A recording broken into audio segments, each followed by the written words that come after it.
Governments at all levels in Nigeria have been charged to do more to eliminate the scourge of malaria to prevent untimely deaths from the disease. This is even as records indicate that Africa shoulders the heaviest burden of the disease, accounting for 94% of 95% of cases and deaths in 2022. They gave the charge as part of activities marking the 2025 World Malaria Day. Hameed Oyegbade files the report. Malaria is a disease caused by Plasmodium parasite transmitted by the bite of infected mosquitoes. The people most susceptible to malaria include pregnant women, infants and children under the age of 5, refugees, migrants, and internally displaced people. Malaria parasite is a disease endemic to this part of the world, and it's one of the leading causes of death in Nigeria as of today.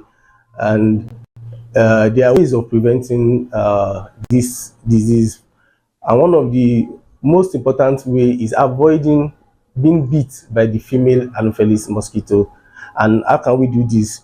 We should try as much as possible to make sure our environment is clean. As part of efforts to end malaria, 25th of April each year is dedicated to highlight the burden of the disease to the world.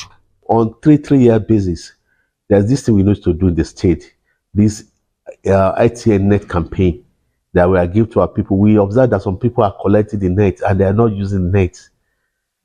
If you don't use the net, you have the net, you don't use the net, definitely there's no way you don't have malaria.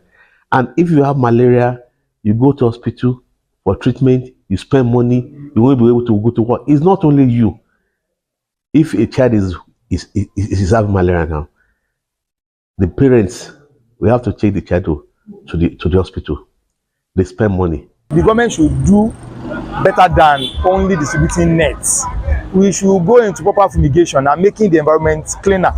In a very clean environment, the likelihood of mosquito coming up is very, very slim. And if you are able to get rid of mosquito and limit their existence to a large extent, well, we have reduced the chances of people having malaria by more than half. The theme of this year's World Malaria Day is Malaria Ends With Us, Reinvest, Reimagine, Reignite. Hameed Oyegbade, Trust TV News, Osogbo.